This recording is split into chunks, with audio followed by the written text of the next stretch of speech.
બનાસકાંઠા જિલ્લો મુખ્યત્વે ખેતી અને પશુપાલન આધારિત જિલ્લો છે। બટેટાના હબ તરીકે પણ બનાસકાંઠાની ઓળખ છે, પરંતુ છેલ્લા 5 વર્ષથી જાણે કુદરત રૂઠી હોય તેમ કમોસમી માવઠા અને વાતાવરણ અનુકૂળ ન રહેતા બટેટામાં ઉત્પાદન પણ ઓછું મળતું હતું અને ભાવ પણ મળતા ન હતા, જેથી ખેડૂતોને લાખો રૂપિયાનું નુકસાન થતું હતું। જો કે આ વર્ષે ખેડૂતોએ બટાટાનું બમ્પર ઉત્પાદન કર્યું અને તેમણે ધાર્યું પરિણામ પણ મળ્યું। એટલે કે આ વખતે વાતાવરણ અનુકૂળ રહેતા અને કમોસમી વરસાદ ન થતા ખેડૂતોને બટાટાનું બમ્પર ઉત્પાદન મળ્યું છે। ખેડૂતોએ બટાટા માર્કેટમાં વેચવાનું પણ ચાલુ કરી દીધું છે, જેનો ભાવ પણ ખેડૂતોને 200 થી 225 રૂપિયા સુધીનો મળી રહ્યો છે, જેના કારણે ખેડૂતોમાં ખુશીનો માહોલ જોવા મળી રહ્યો છે। ગઈ સાલ પણ મેં 5 વીઘામાં બટાકા વાયા હતા, પણ એમાં વાતાવરણ અનુકૂળ ન હતું અને વહેલાસર રોગ આવી ગયો હતો, કાળીઓ ચરમી જેવા, એના કારણે ઉત્પાદન બિલકુલ ઓછું આવી ગયું હતું। પણ આ વર્ષે વાતાવરણ અનુકૂળ અને ઠંડી વધારે પડતી હોવાથી બટાકાનું ઉત્પાદન સારું છે અને વાતાવરણ પણ સારું છે। આ ફેર ભાવ છે 200 થી 225 આસપાસ ભાવ છે સારા બટાકાના।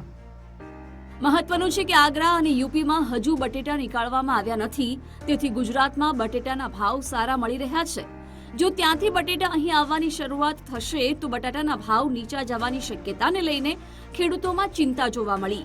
તેથી ખેડૂતો માંગ કરી રહ્યા છે કે બટાટાના હાલ જે ભાવ મળી રહ્યા છે તે આગળ પણ જળવાઈ રહેવા જોઈએ, તો જ તેમને ખાતર બિયારણના રૂપિયા મળશે અને અગાઉ થયેલ નુકસાન ભરપાઈ કરી શકાશે।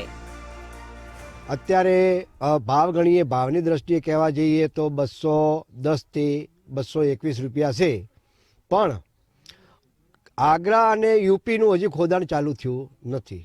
એ હજી ખોદાણ ચાલુ થાય, સ્ટોર ચાલુ થાય, એના પછી ભાવ મને થોડીક શંકા છે કે ભાવ આના જળવાઈ રહે તો ખેડૂતને થોડીક આની અંદર મળતર રહેશે, પણ મળતર ક્યારે રહે? 300 રૂપિયા જો મિનિમમ 20 કિલ્લાના ભાવ મળે તો ખેડૂતને મળતર રહે। બનાસકાંઠા જિલ્લા એટલે બટાકાનું હબ ગણાતું સેન્ટર કહી શકાય।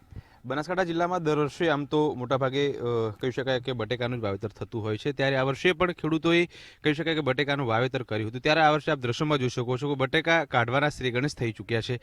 મોટાભાગે છેલ્લા ઘણા સમયથી કહી શકાય કે બટેકામાં ખેડૂતોને નુકસાન જતું હતું, વાતાવરણ અનુકૂળ ન હતું તો ક્યાંક ને ક્યાંક કમોસમી વરસાદ આવતા હતા, જેના કારણે બટાકામાં ખેડૂતોને દર વર્ષે નુકસાન થતું હતું। પરંતુ આ વર્ષે વાતાવરણ અનુકૂળ હતું અને કમોસમી વરસાદ નથી થયો, જેના કારણે ખેડૂતોને સારું ઉત્પાદન મળ્યું છે। આપ દ્રશ્યમાં જોઈ શકો છો કે જે પ્રમાણે ખેડૂતો પોતાનો પાક છે, જે પોતાના બટેકા છે તે બહાર કાઢી અને અત્યારે બજારમાં વેચવા જઈ રહ્યા છે, ત્યારે ખેડૂતોનું માનવું છે કે જે પ્રકારે અત્યારે ભાવ સારા છે તેમને જેથી લઈને ફાયદો થશે, પરંતુ આવનાર સમયમાં જો આના આ જ ભાવ જળવાઈ રહે તો ખેડૂતોને ફાયદો થશે, નહીંતર નુકસાન પણ વેઠવું પડશે।